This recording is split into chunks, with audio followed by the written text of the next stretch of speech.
everybody, it's Crusty Old Crow back again on this Thursday, September the what, 5th?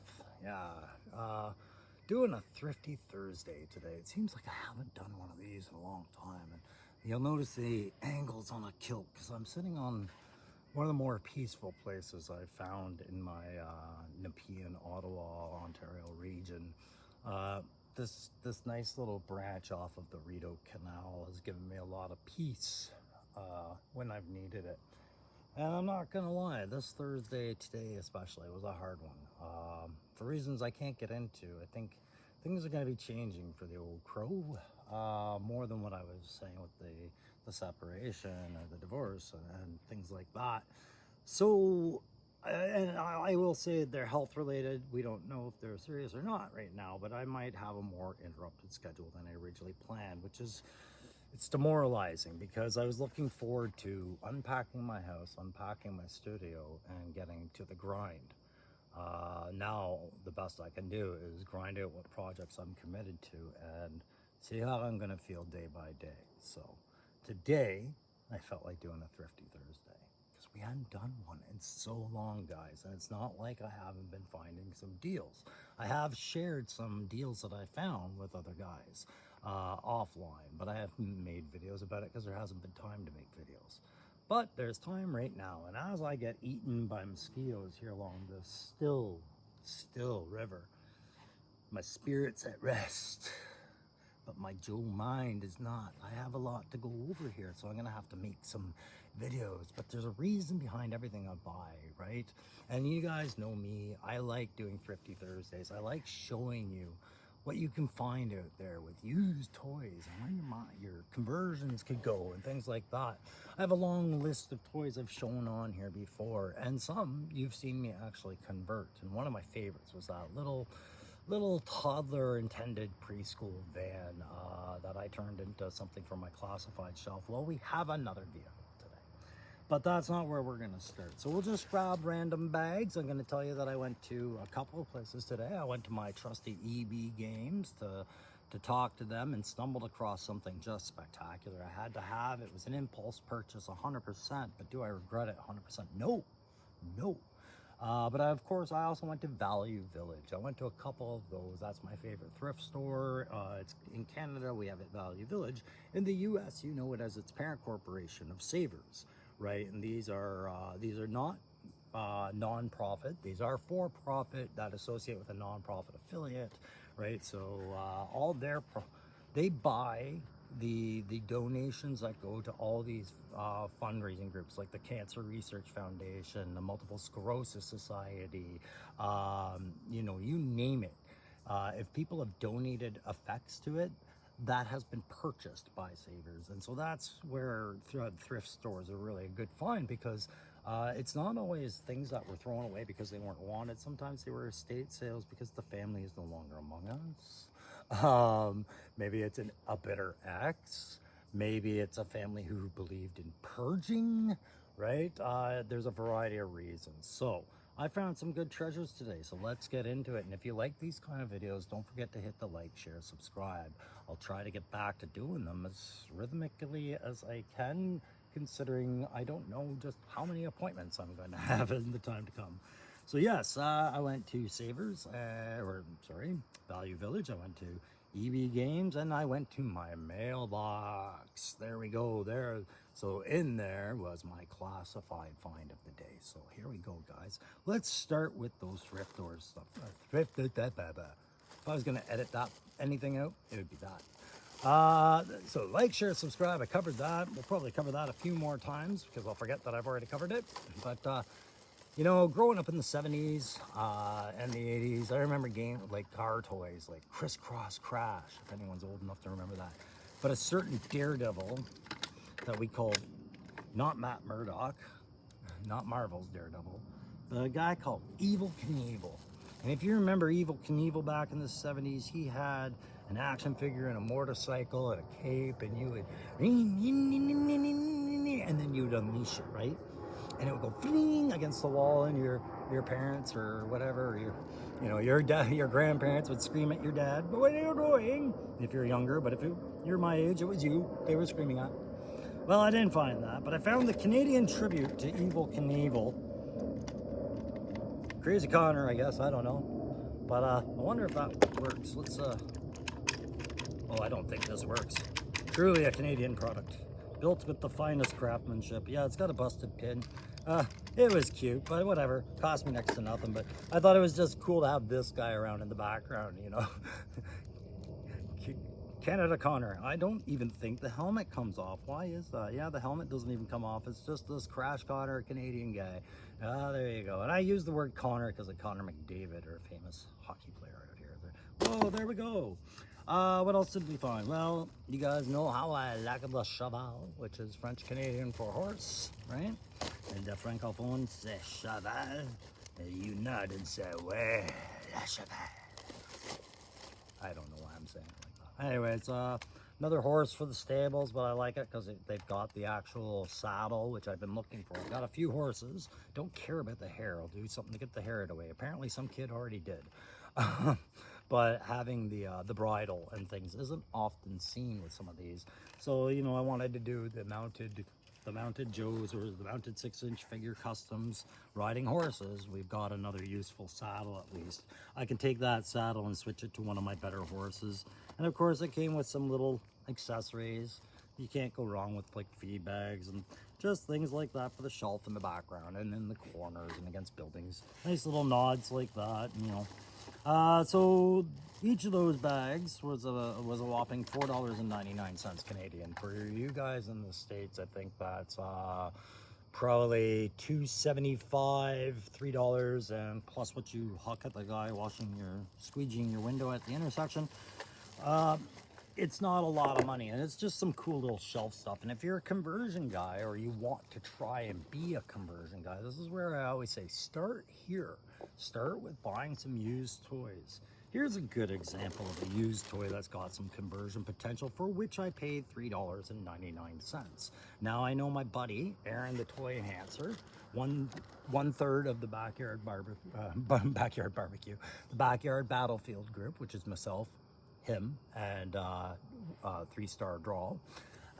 They did this whole mech contest, and I thought it was really cool. But being in Canada, I couldn't really get to it without paying a lot of exorbitant fees of back and forth mailing. So I was out the whole time. And even at Joe Fest, I didn't try and get in and get a mech because it was like, nah, not much time. And I wanted to see what the guys did. I didn't want to get involved. I had a whole lot going on. But now I can get around to doing my own mech. I got a different kind of thing going on. So I'm thinking a little bit of Dremel work or lifting out, and I think I've got basically something to work with here. Now, whatever that is, I like the hand joysticks. That was the thing that kind of sold me on it, was the fact that I had hand throttle controls and wasn't just assuming that the guy willed it to move. I thought that had a lot of conversion potential. When will I get to it? I don't know, guys. I always say there's time, right? There's always time. I will find the time, but you know, the way things are going right now with the house and the space I have, March is when I get that place pretty much to me and my son, and half the stuff leaves. So maybe before March, definitely after March, if I'm able, I'll get to that. I really want to do some sort of snake armor type thing, or aliens lifter type thing with this, just because of those tracked feet. I figure that's got to be some sort of cargo lifter or combat, right? What else would it be? But yeah, I thought that was very interesting. Initially I was looking at just salvaging the feet. I wasn't sure about this part, but yeah. So those were 2 thrifty finds, sorry, 3 thrifty finds, right? Horses, Canadian Knievel, and NECA rollerblader. What else did you get, Crow? Surely you didn't get anything. Well, guys, Cold Slither on my shelf because of my end state shelf, which is also, I found what was it? My final verse where everything is finally done. I had a Rob Zombie, Metal Maniacs from McFarlane, show up on that shelf because I put it there and I thought it looked really at home with my Dreadnoughts. But then I started thinking about Cold Slither and how I'll probably never get a good Cold Slither on the go. But what I could get is a footless Joe Satriani, or is it, yeah, I think that's Joe Satriani, or is it Santana? I can't really tell. I would have to look at some images of him because I haven't memorized his face anymore. But you know, get a guitar in that man's hands and a foot on him, and we've got a guitarist, perhaps a bassist. I don't know. Perhaps rhythm. Don't know. But looking even more at home with Rob Zombie, of course, would be Slash, right? Sitting in the background, rocking out to, you know, doing his rendition of Thunder Kiss 65. I love the fact that the guitar isn't set into his frame. Like, you can take that off. He's got those chains and tassels on there. That's actually a really cool little shimmy. That'll look good next to McFarlane. Look at him. He's just sitting back, enjoying the rocking out. He's got, you can't really see it all that well, but he's got a little cigarette butt in there, just enjoying it. Truly, truly Slash. And then you get, I think this is John Bon Jovi. I was expecting Axl Rhodes, but I got John Bon Jovi in there. So, you know, but he's got that acoustic guitar. I figured maybe we could put that in Satriani's hands there. I'm pretty sure that's Satriani. Yeah, put that on there. I don't need a backup vocalist, but he actually looks like he's sucking his thumb. So he could make a nice little pocket bitch for Crocmaster if I wanted him to, or any other, you know, pull the old This Is the End, if you guys know that movie, the Channing Tatum character in that. We could do that with him. But we don't need another lead vocalist. We got Rob Zombie. Rob Zombie. So another $4.99 bag, guys, and 3 rock stars to go and make up for the fact that I'm not going to build Cold Slither. But we all talk about the ramen bread van that's coming. I definitely want one. I've worked out a thing with a friend that I might very well end up landing one. And I'm like, yeah, you only get to paint that once. What do you want to do? What do you want to do with the van? Thought about those rock band doing a Cold Slither van. We saw that in the chats when we were talking about with the Punk with Toys and a few other guys. You know, it always comes up. Cold Slither, Candy, Punisher. I've been thinking about Mystery Machine, post-apocalyptic, a lipstick? Post-apocalyptic. That would make a great makeup product, wouldn't it? If Christine is in the comments, or any other female, let me know. Post-apocalyptic, is there any such thing? Is it black or is it blood red? Anyways, ADHD is a real thing. So the van, Teenage Mutant Ninja Turtles. The price right now at Toys R Us, $54, because it's on sale now from $74. This was $6.99 at Value Village. Yeah, I'm gonna rip the guts out of it, but it does seat Joe's.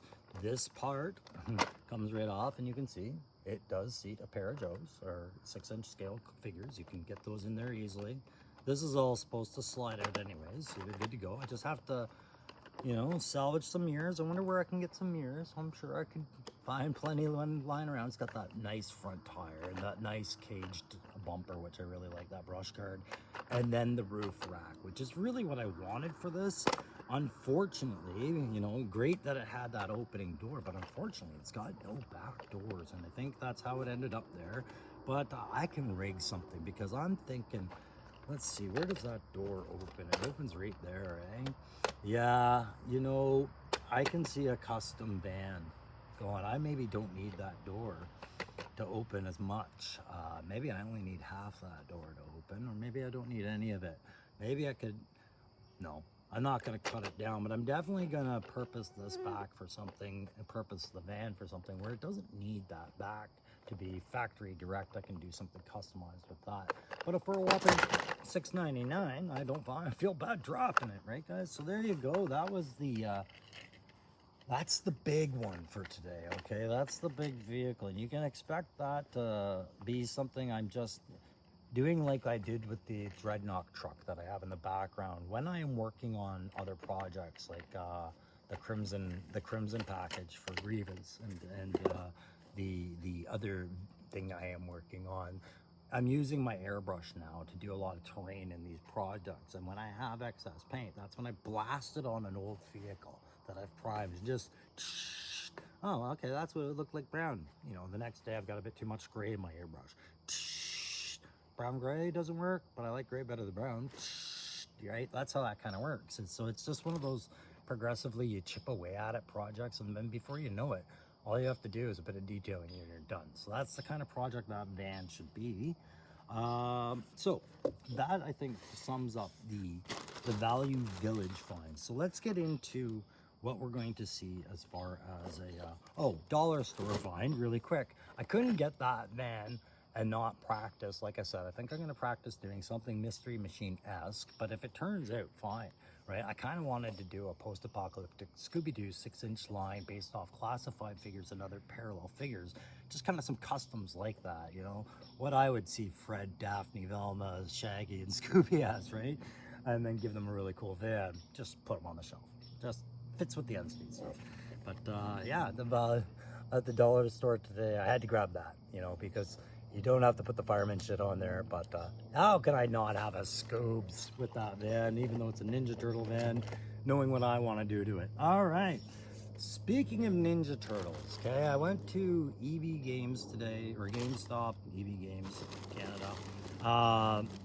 Had a discussion because Beachhead still hadn't gotten here, but they wanted me to know like it should be any day. And I was doing my usual Thursday rounds, and I wasn't going to pick anything up because there wasn't anything good to pick up that was new, that was needed, right? I'm looking for some specific stuff for people right now, and I'm not finding it right now, but that doesn't mean I can't. It's true, I did get one of the Sergeant Slaughter, you know, hatless boxes, and then people are finding out that's 1 in 1,000 that are out there. I'm trying to find the other ones because right now I see some on Amazon, and they show that box, but I don't necessarily believe it's that box. I think it's that stock photo. So I am actually going to GameStop as I see them and just having a little peek on the shelf because I've also seen people open them. So while I was at EB Games, I didn't pick up any Joes, but we come back to Turtles every time. And I don't know if anybody's reading Last Ronin, but NECA has read Last Ronin and decided they want to do some really impressive figures about it. And while I was staying away from buying anything Ninja Turtle, because if I'm buying Ninja Turtle, then I'm going to buy AWOC and I'm going to buy Masters, because all of those things I think fit really well together. More so than what Classified and Marvel Legends and others would fit together as in the more modern sense. But this one's going right on my shelf. I don't give an F where it ends up. This is cool as F, guys. This is the Last Ronin Elite Signia Patrol Bot. They released 2 different types here today. That I'm going back for the other one as soon as my next pay kind of thing. It's a 2-pack of the gray and the white variants of these. Now, I have not read the Last Ronin series. I understand the premise that there is one Lost Turtle left. I think it's Leonardo, or I don't know. Don't know, don't care. I always thought it'd be Michelangelo. Maybe it was him. Let's see. Oh, it says, who is the last Ronin in a future battle-ravaged New York City? A lone surviving turtle embarks on a seemingly hopeless mission, seeking justice for the family he has lost. From Teenage Mutant Ninja Turtles co-creator Kevin Eastman and Peter Laird, get ready for the final story of the Teenage Mutant Ninja Turtles 3 decades in the making. What terrible events, that's like Cleveland, eh? What terrible events destroyed his family and left New York a crumbling post-apocalyptic nightmare. All will be revealed in this climatic turtle tale that sees longtime friends becoming enemies and new allies emerging from the most unexpected places. Can the surviving turtle triumph? Okay, so I see a Leonardo kind of reflected there, but I think it might also be, like, I never memorized these guys. I think it's Michelangelo or Raphael, but who knows? Maybe it is Leonardo. You can see these black flies are getting bad. Thank God we're getting to the end of this one. But look at that box now. At first I was gonna walk by going, I don't recognize this. But I was like, wait, these kind of look like cool cyber ninjas. Now, Joe does a lot of ninjas. Ninjas hit or miss. But this looks more like Storm Shadow and Snake Eyes had a love baby with, like with Chappie. This guy, it's badass. And before you guys go, but look at the paint, it won't mix, it won't match. I know that's what makes it so artful and stand out. I love that comic book inker's style for these NECA figures. This really pops. Now, however, I don't think it works for human-looking characters and things like this. These non-human android troop build looking figures, it absolutely works with. So what's he come with? He comes with that extra head, which has a more antenna on it. He's got just a simple katana, which has like that cyber sheath. He's got a nice simple machine gun there. And then he's got this spider drone that comes in two forms, spider legs or flying and eating things, and then some extra hands. And I think that's really cool looking figure. I can't wait to get that out of the box and put it on the spindle, have a look at it. And once we get into the editing of things and doing a little bit of background on that, and then just having a look at what this character actually is. Will I read Last Ronin? Probably, if I can stumble across that graphic novel at my local library, which I visit maybe once every 6 months, and I see it there, or if I find it, you know, at a reasonable price in a comic store, the issues 1 through 4 in some sort of paperback, I'd read it. Yeah, I grew up with the original Ninja Turtles, the black and white Eastman and Laird, back when the Foot were getting killed with blood and everything like that, and they weren't focused on smashing robots and aliens. They were focused on fighting ninjas, and it was a bloodbath because it was a very gritty, darker comic until it became a kid's comic, and then a kid's show and a kid's toy and all that other stuff. So it seems like Last Ronin is really just about going back to that, right? So very in, want to check it out. All right, so does that finish it up for the Thrifty Thursday? No, I told you guys I went to the mailbox too. And there's been a few things in the mail, I'm not gonna lie. I've had some old man confusion and confusing moments as an old man. But you know, I'm following through on stuff that I did tell people I'd be following through on, and so that going to the mail has been a daily routine because I've ordered stuff as well, right? And so one of those orders came through, and joining my my boxed and not going to get unboxed Sergeant Slaughter will be the very much unboxed and reviewed number 128 Mad Marauders low light and spear iron knife with Niall. Okay, you can expect that review along with the we still have Shockwave and Ram to get through, probably a couple others that I'm missing right now from this wave. We'll get through those and more on the way, guys. So that's going to be the summary of what today's Thrifty Thursday is. This isn't a woe is me, things are going to get bad very soon. This is just a warning that while I've been trying to get back to regular content, guys, and that was the vow when I started this channel, I could do this shit all day, and I really could if I had the time. We'll get back when we get back, but this could be a very interesting and weird year, and you could see some big events go down, and I'm gonna try and put the best spin I can, and we're gonna have a blast with some of it, I think. Oh God, I hope. But the rest of it, guys, you know me, pro fashion, I persevere, boys. And these mosquitoes are testing the limits of my perseverance. So I'm gonna call it there for this Thrifty Thursday. I'm gonna thank you very much for your time. New subscribers, old subscribers, I'll be back with some reviews very shortly. Take care.